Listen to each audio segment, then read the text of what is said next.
तो झारखंड की सियासत में जेएमएम ने एक बार फिर कई आरोप लगाए हैं। अरविंद केजरीवाल की गिरफ्तारी से लेकर मोदी सरकार और केंद्र की सरकार पर कई आरोप लगाए हैं। ज्यादा जानकारी के लिए इस वक्त हमारे साथ हमारे संवाददाता नीरज जुड़े हुए हैं। नीरज, जेएमएम की तरफ से क्या कुछ कहा गया?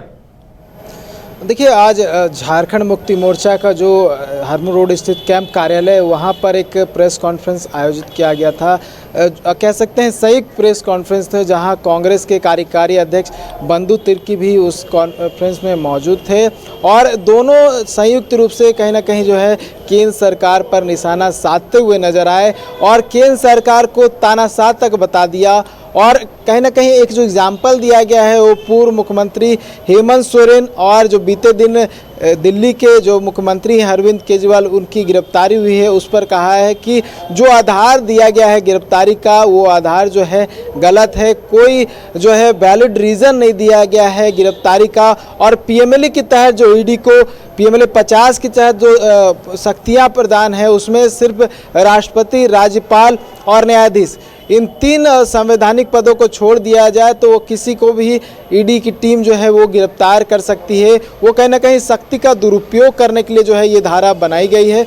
तो ये आरोप जो है वो लगाया गया है। साथ ही बीते दिनों कांग्रेस ने एक प्रेस कॉन्फ्रेंस किया था और ये कहा था कि लगभग 225 करोड़ की जो राशि है वो उनकी सीज कर दी गई है। इसको लेकर भी उन्होंने कहा कि ये कहीं ना कहीं जो है एक तरह से संविधान को खत्म करने की तरह है और उनके पैसे पे डाका डाला जा रहा है, जनता के पैसे पे डाका डाला जा रहा है। ये कहीं ना कहीं जो है आरोप आज लगाया गया है। सीधी तौर पर जो है सरकार पर निशाना साधा गया है। और पूर्व मुख्यमंत्री हेमंत सोरेन को लेकर जो सुप्रियो भट्टाचार्य ने कहा कि हेमंत सोरेन की जब गिरफ्तारी हुई तो हेमंत सोरेन की गिरफ्तारी के समय भी जो है वैलिड रीज़न नहीं दिया गया। Prevention of money laundering act के तहत जो है धारा नहीं आता है और मनी लॉन्ड्रिंग का कोई मामला भी नहीं था, लेकिन फिर भी हेमंत सोरेन को गिरफ्तार कर जेल में डाल दिया गया। ठीक उसी प्रकार से अरविंद केजरीवाल का जो मामला है, जो शराब घोटाले का मामला बताया जा रहा है, उसमें भी वैलिड रीज़न नहीं दिया गया और गिरफ्तार कर लिया गया। तो ये 2 एग्जाम्पल देकर कहीं ना कहीं जो है सरकार को घेरने की कोशिश की जा रही थी, केंद्र सरकार को घेरने की कोशिश की जा रही थी।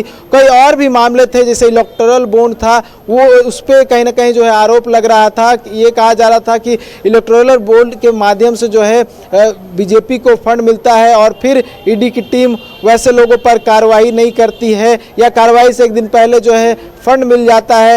ये कहीं ना कहीं जो है आज आरोप लगाया गया। तो सीधी तौर पे कह सकते हैं कि केंद्र सरकार को जो है आड़े हाथों लेते हुए, निशाना साधते हुए आरोप लगाया जा रहा था और कई एग्जाम्पल जो है वो दिए गए थे। और तानाशाह, जैसे मैंने बताया कि तानाशाह बताया जा रहा है, यहाँ तक कि हिटलर से जो है केंद्र सरकार की तुलना की गई है। तो गिरफ्तारी के बाद से आप देख रहे होंगे, चाहे झारखंड की बात कर ले या पूरे देश भर की विपक्षी पार्टियों की बात कर ले, तो तमाम विपक्षी पार्टी जो है वो एकजुट नजर आ रहे हैं। और केंद्र सरकार और कह सकते हैं एनडीए गठबंधन, इन सरकार पर जो है कहीं ना कहीं निशाना साधने की कोशिश की जा रही है और खुले तौर पर जो है जितने भी विपक्षी दल है वो हमलावर है और लगातार जो है आरोप प्रत्यारोप का दौर जो है वो उदय जारी है। और ऐसे में हमें लगता जेएमएम लगातार सवाल खड़े कर रही है, वहीं ईडी अब चार्जशीट गठित करने की तैयारी में है। तो पूर्व CM Hemant Soren supreme court की तरफ भी गए हैं। ऐसे में क्या कुछ आसार नजर आ रहे हैं? देखिए, 18 मार्च को पूर्व मुख्यमंत्री हेमंत सोरेन ने एक एसएलपी यानी कि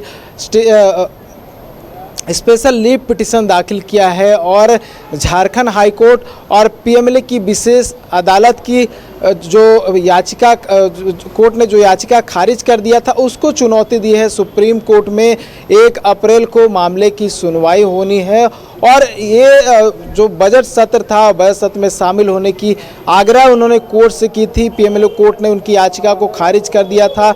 उसके बाद उन्होंने हाईकोर्ट का दरवाज़ा खटखटाया था और हाईकोर्ट से भी जो है उनकी याचिका खारिज हो गई थी। तो ये रीज़न दिया गया है और ये कहा गया कि आने वाले जो सत्र होंगे उसमें उन्हें शामिल किया जाए। तो ये आग्रह जो है सुप्रीम कोर्ट से किया गया है। लेकिन झारखंड हाई कोर्ट की जो याचिका खारिज झारखंड हाई कोर्ट की ओर से जो याचिका खारिज की गई थी और पीएमएलए कोर्ट से जो याचिका खारिज की गई थी, इसको भी कहीं ना कहीं चुनौती दी गई है और ये कहा गया है कि गलत जो जैसे अगर पूर्व की एग्जाम्पल की बात करें तो पूर्व में उन्होंने एग्जाम्पल भी दिया था कि बहुत सारे ऐसे नेता रहे हैं जिन्हें जेल में रहते हुए सत्र में शामिल होने की इजाज़त दी गई है, लेकिन उनके केस में इजाज़त नहीं दी गई है। तो ये जो है एक रीज़न दिया गया है, आधार बनाया गया और बहुत सारे जो पूर्व में जजमेंट्स आए हुए हैं, अगर झारखंड हाई कोर्ट की बात कर लूँ या दूसरे स्टेट के जो हाई कोर्ट होते हैं उसका जो है एक जजमेंट लगाया गया है, एक कह सकते हैं केस स्टडी जो है वो डाला हुआ है, तो वो आधार बनाया हुआ। तो ऐसे में देखने वाली बात होगी कि उन्हें इजाज़त मिलती है या फिर नहीं मिलती है और जो याचिका को लेकर उन्होंने एक चुनौती दी है उस पर क्या कुछ होता है उधर। बिल्कुल, और ऐसे में अगर चार्जशीट गठित हो जाती है तो उन्हें काफ़ी उनकी मुश्किलें तो काफ़ी बढ़ जाएंगी। बिल्कुल, चार्जशीट अभी दाखिल नहीं हुआ है। 2 व्यक्ति हैं जिसको लेकर जो है अभी तक चार्जशीट दाखिल नहीं हुआ है।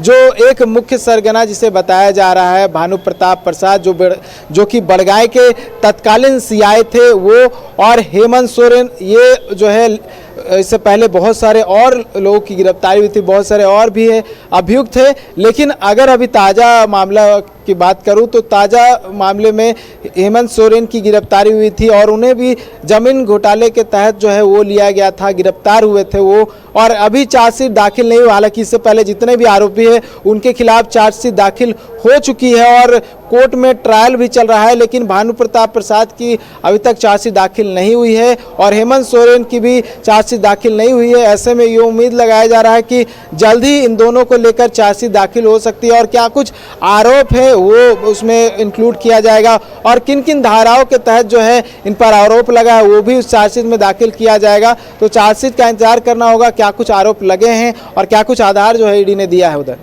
चलिए नीरज, हमारे साथ जुड़ने के लिए और तमाम जानकारी देने के लिए आपका बहुत बहुत धन्यवाद। तो देखने वाली बात यह होगी कि जेएमएम जिस तरह से आरोप लगा रही है उसका जवाब क्या कुछ आता है और हेमंत सोरेन अब अगर सुप्रीम कोर्ट का रुख कर रहे हैं तो उन्हें राहत मिलती भी है या नहीं। फिलहाल हमारे साथ इतना ही, हमें दीजिए इजाजत और आप देखते रहिए न्यूज़ बाइस्कोप। नमस्कार।